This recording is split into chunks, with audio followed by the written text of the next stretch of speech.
ሃዋርድ ዩኒቨርሲቲ ስኩል ኦፍ ቢዝነስ የተለያዩ አገራዊ ፋይናንስ ተቋማት የተሳተፉበት ዓለም አቀፍ የፋይናንስና የንግድ ስትራቴጂ ፕሮግራም ዋሽንግተን ዲሲ በሚገኘው የኢትዮጵያ ኤምባሲ አካሂዷል።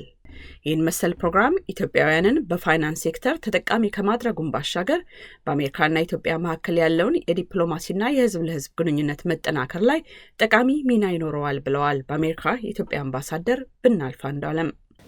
Ethiopia's financial sector is undergoing important reforms and your leadership is vital in the successful implementation of these reforms.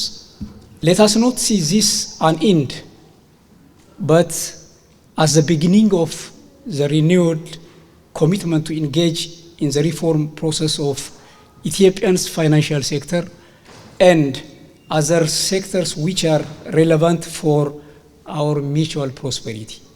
የሃዋርድ ዩኒቨርሲቲ ዋና ዳይሬክተር ኪሜልስ በበኩላቸው ኢትዮጵያን ከመሰሉ ሀገራት ጋር በጋራ መስራታችን ያስደስተናል ብለዋል።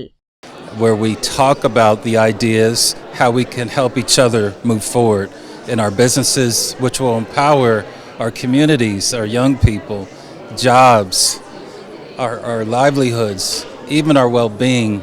So I take what we do very seriously, and we do it within the context of business, but this is business that will help people grow, develop, and engage, and really just transform their areas. So we learn as much as we share. So the bankers and the finance leaders that came from Ethiopia taught us a lot as well.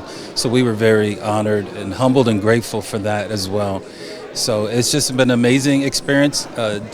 May I say that everyone that walked in left differently. Everyone had a transformational moment where we learned, hey, we can do some different things, and we don't have to do these things alone. We have brothers and sisters, executives and leaders around the world that are here to support. የፕሮግራሙ አስተባባሪና የኤሊያስ ቢዝነስ ተቋም ዳይሬክተር ወይዘሮ ቅድስ ገብረ አምላክ ይህን መሰል ዝግጅቶች ኢትዮጵያውያን በስፋት በሚገኙበት አካባቢ ካሉ ሃዋርድን ከመሰሉ ዩኒቨርሲቲዎች ጋር መደረጉ የልምድና የእውቀት ሽግግርን ለማንሸራሸር ያግዛል ብለዋል። እኔ ይህን ፕሮግራም እንድጀምር ያነሳሳኝ አሜሪካ ውስጥ ነው ለረጅም ጊዜ የኖርኩት። ከዛ ከ3 ዓመት ተኩል በፊት ጀምሮ ደግሞ ኢትዮጵያ ሙቭ አድርጌ ነው ያለሁት። ከዛ በፊት ኤክስፓት ሆኜ እየተመላለስኩ ሰራ ነበር። ሃዋርድ ዩኒቨርሲቲ ያው ዋሽንግተን ዲሲ ነው። It's very much connected with the Habesha community. እንደገና ደግሞ ያው ሂስቶሪካሊም የጥቁሮች ትምህርት ቤት ነው። ትራይቭ ያደረጉበት ብዙ ጥቁሮች የወጡበት ኮሌጅ ነው። ለአፍሪካ ፓሽን አለ፣ ለኢንተርናሽናል ፕሮግራም ፓሽን አለ። ስራም ብዙ ስራ ይሰራሉ። ከሌላ ዩኒቨርሲቲ ሞር ሪሌት ወደኛ ያደርጋሉ ብዬ አስባለሁኝ፣ ወደኛ ሪያሊቲ። ሌላው ደግሞ በጣም ሃይሊ ኔትወርክድ የሆነ ብዙ ጥሩ ኮኔክሽን ያለበት በቢዝነስም በሊደርሺፕም in every aspect ጥሩ ኮኔክሽን ያለው ዩኒቨርሲቲ ነው። ለምሳሌ ይሄኛው የፋይናንስ ፕሮግራም ስለሆነ ወርልድ ባንክ IMF ሄደን መጎብኘት ይችላል ነበረ። we had a session there. አሁን ካለው ሪያሊቲ ጋር በተያያዘ ዲስከሽን ነበረ። ኔክስት ፐብሊክ ሊደርስ እናመጣ ደግሞ ኮንግረስ ሂሪንግ ቁጭ እንዲሉ እንዲያዩ ኤክስፔሪንሻል ለርኒንግ እንዲኖራቸው እናደርጋለን እና the network is going to help us in terms ኔትወርክ መፍጠር ብቻ ሳይሆን ኤክስፒሪየንስ እንዲኖራቸው ገብተው ኤክስፒሪየንስ አድርገው እንዲማሩ outside the classroom የሆነ ሴቲንግም የሚያመቻች ትልቅ ዩኒቨርሲቲ ነውና for that reason Howard is the best choice ብዬ አስባለሁ።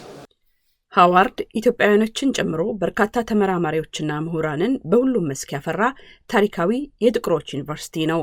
ንጋት በቃና ዋሽንግተን ዲሲ